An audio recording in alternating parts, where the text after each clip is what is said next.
Le renard et la cigogne. Il était une fois un renard rusé et égoïste qui vivait dans une forêt. Comme il passait son temps à jouer de vilains tours, aucun des autres animaux ne lui faisait plus confiance. Et personne ne voulait être ami avec lui.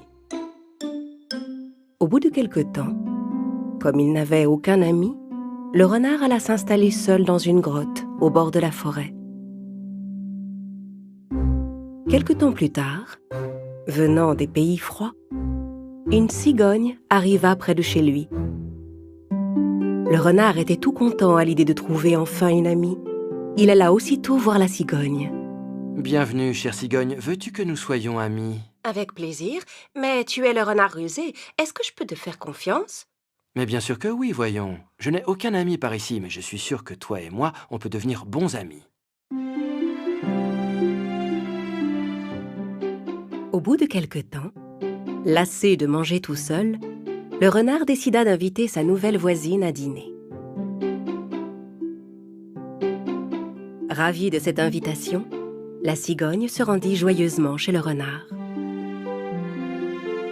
La soupe que le renard avait préparée sentait délicieusement bon.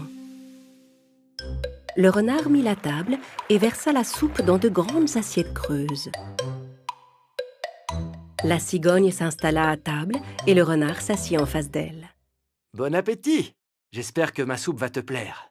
Tandis que le renard se régalait avec sa soupe, la cigogne n'arrivait pas à trouver comment manger sa soupe dans cette grande assiette.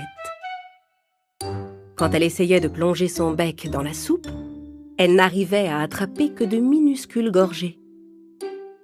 Alors que la cigogne n'avait encore bu que quelques gouttes de soupe, le renard avait déjà fini son assiette. La cigogne était fâchée de l'attitude du renard qui ne pensait qu'à lui. Mais comme elle était son invitée, elle ne fit aucun commentaire. « Je ferais mieux de rentrer, mon ami. Merci pour ce dîner. » Mais tu n'as même pas terminé. Tu n'as pas aimé? Bon, ne t'en fais pas. Je vais finir ton assiette. Alors que la cigogne s'en allait, le renard s'empara de son assiette pour finir sa soupe. La cigogne rentra tristement chez elle. Ce soir-là, elle eut beaucoup de mal à s'endormir, parce qu'elle avait très faim et qu'elle était très fâchée contre son voisin. Nous sommes des animaux très différents. C'est une chose que le renard doit comprendre et accepter. Mais comment faire? Après quelques instants de réflexion, la cigogne eut une idée. Elle voulait donner une petite leçon au renard.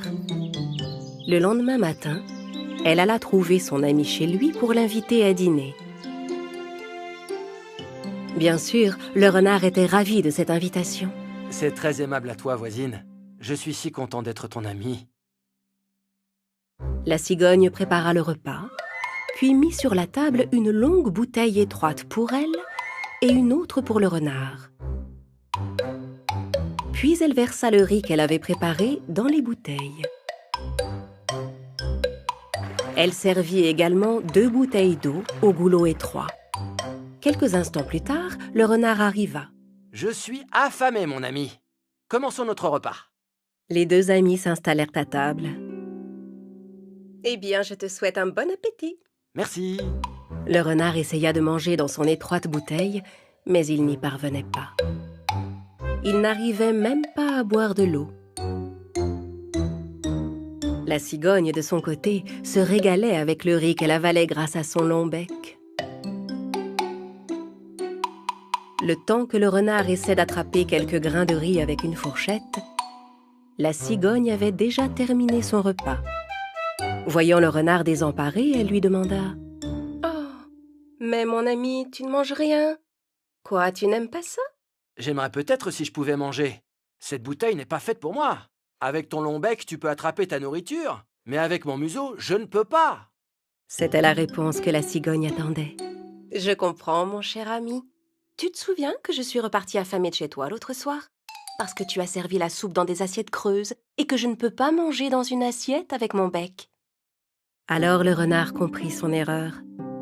Il était désolé d'avoir servi le repas de la cigogne dans une assiette.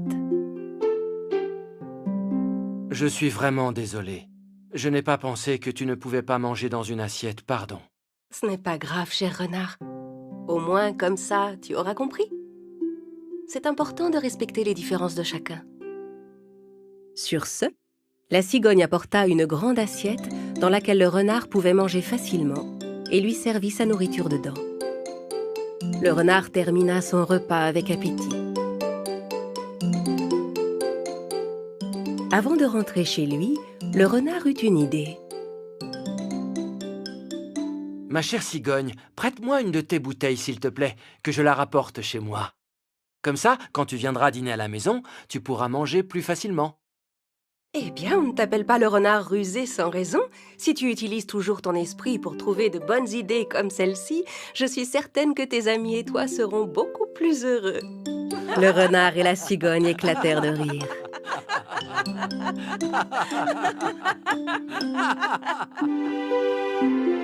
Les mois avaient passé. Avant de s'envoler vers des pays plus chauds, la cigogne passa dire au revoir à son voisin le renard.